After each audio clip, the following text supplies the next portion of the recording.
This is one of 37 nature reserves cared for by the Shropshire Wildlife Trust, which is part of one of the biggest environmental charities in the country.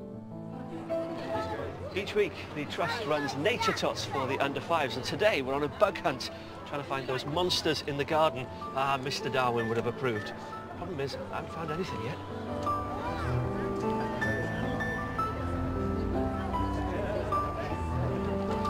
Brian, the children seem to be having a fantastic time here this morning. Wonderful, isn't it? There's an ant's nest there. Look, you see all these ants, look. What are you hoping that they'll take away from this experience? Oh, it'll get into their blood. They'll love it. And as they grow up, they'll want to keep coming back. They'll want to get involved with all sorts of aspects of nature. And some of them will develop into scientists and go on looking at things scientifically. Others will just enjoy it. And the whole thing will encourage people to be involved with the environment. It must be good. Because you hold him. Did you say centipede, Rosie? Centipede. Well done.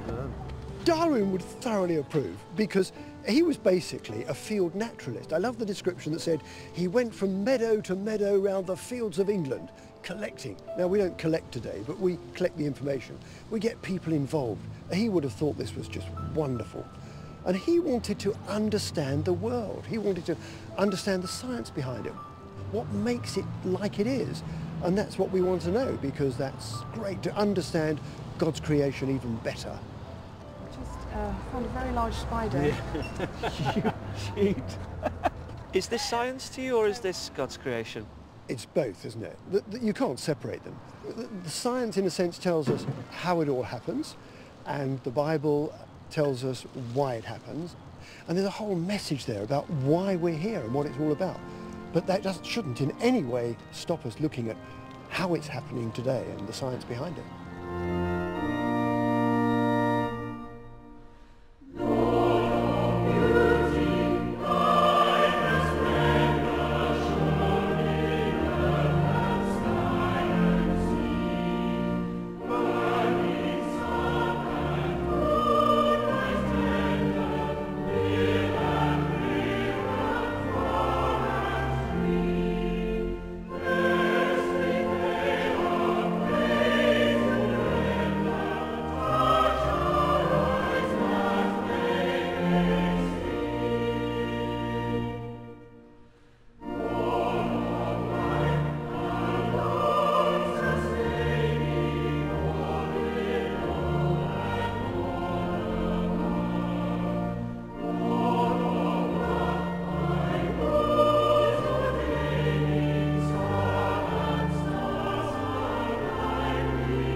Just a few miles north of Shrewsbury town centre is this beautiful church of St Mary Magdaline, otherwise known as Battlefield Church.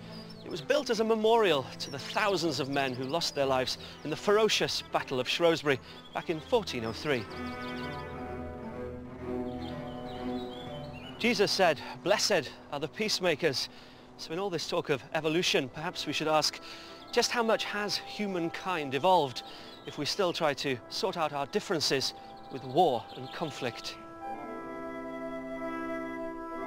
Over the years, some of Darwin's ideas, such as survival of the fittest, have been misinterpreted and even used to justify persecution. But whether he found it in the natural world or in human society, Darwin hated cruelty and admired self-sacrifice.